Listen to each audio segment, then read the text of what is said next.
Përse heshtin të gjithë për portin e Durrësit? Ai është thëmbra e Akilit jo vetëm për shqiptarët, një port i lashtë historik, por edhe porta hyrëse e korridorit të 8. Atëherë, shoqëria civile, intelektualët, profesorët, arkitektët, inxhinierët, do duhet t'i bëjnë një letër të hapur, pikërisht, Bashkimit Evropian, aleatit tonë strategjik, Amerikës, që ta paguajnë shqiptarët projektin se ku duhet të bëhet ai port, në atë vend që është kënet me pllaka tektonike, të qëndrojë aty ku është dhe të zgjerohet sipas mundësive,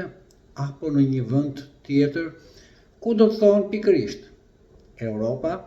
Amerika dhe miqtë tanë aleat strategjik. Kështu Edi Rama duhet t'i lajë duart si Pilati, përpara se sa duart e tij të vihen në pranga për të tradhti kombëtare ku do të shkatërrojë pikërisht atë port magjik, historik, burim të ardhurash dhe prestigj autoritet gjeopolitik i Shqipërisë në Ballkan dhe më gjërë.